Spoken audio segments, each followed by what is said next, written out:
Through scope, this is Squeeze. Appreciate everybody's been rocking with the channel. Support, subscribe, hit that like button. We appreciate it all. Evan Turner, watch your mouth, boy. Watch your mouth.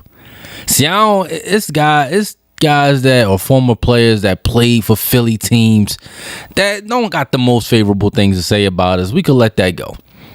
You know, especially if he was a guy who at least, made some all-star teams, who maybe had some great years. If you was a guy who showed up, who maybe we, gave us more value than what we either gave up to get you or where we drafted you at. But Evan Turner, bro, you got the audacity to speak, bro. You out of all people, you talking about you can't stand Philly. Then you going on and elaborating on X talking about you finally went to a real sports city in Boston, but Philly, hell no. Bro, let's keep it a buck. You was trashing here. You was trashing Boston. How you gonna hype up Boston and they got rid of you as a coach and as a player? Like bro, they didn't want you on the sidelines as an assistant coach, and they didn't want you playing for them either. Ironically, your best year in the NBA was in Philly. That's 17 points a game you averaged. That was with us, my guy. So I don't understand how you got all this hate in your heart for Philly. We drafted you number 2. You know who we could have had? We could have had Boogie. We could have had Paul George. Shit, I would have took Gordon Hayward. Shit, I would have took Greg Monroe. It's other guys that we could have got value for that gave us more than 11 points a game, 29%, 30-some percent from 3-point range, 42% from the field. You talking like we just set you up for failure, bro. You was one of the most inconsistent players I've seen in a while, man. During your tenure, look at the articles that was being written about you from every stop that you went. Look at these shits. A sad day. Evan Turner, worst postseason. Like, look at some of these things that they saying about you in all your stops. That's a Portland stop in there. There's a Boston stop in here. Like, yo, you got the audacity. See, I hate players like that who don't hold up their end in the bargain, but act like everything was done wrong to him.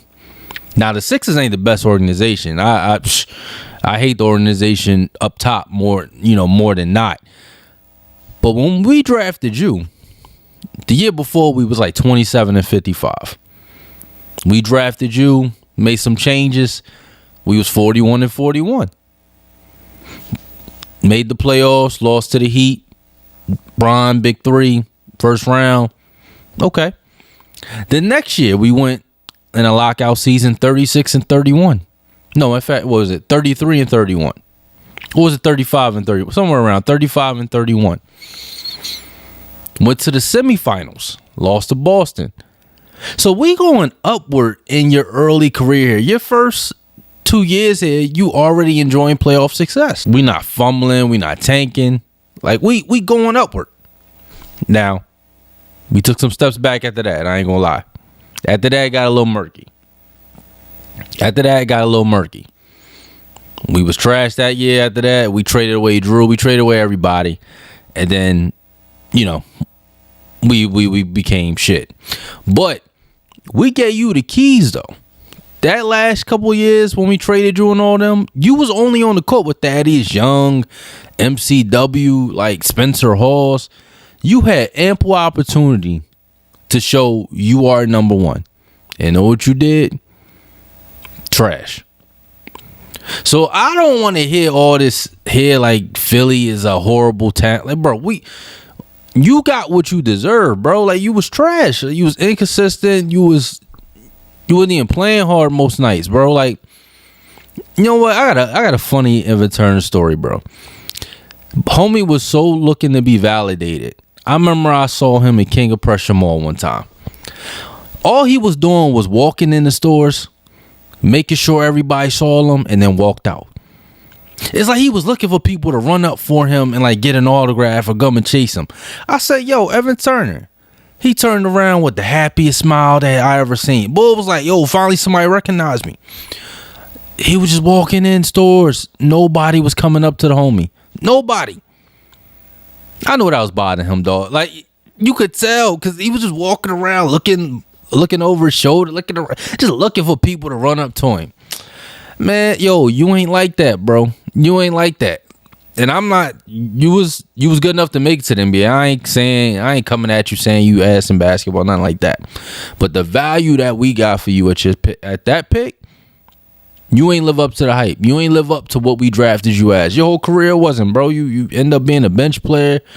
You ain't make no all-star teams as a second pick. You was out the league, bro, at like 30. You was on the bench coaching at like 32. Like, I mean, bro, I don't know what you want to say. Like, I just think you got some nerve saying something about us as if like something like you hate Philly. Like, bro, anybody else could have got away with that. If Drew said that, it's cool. Like, Drew, you balled. Even if Thaddeus Young said that, boy was hustling. I don't even care if Tony Roten said it. He gave us one good year of him being like entertaining. I don't even care if he said it. I don't even give a damn if LaVoy Allen said it. For a second round pick, he was all right. But you, nah, bro. Watch your mouth. Watch your mouth.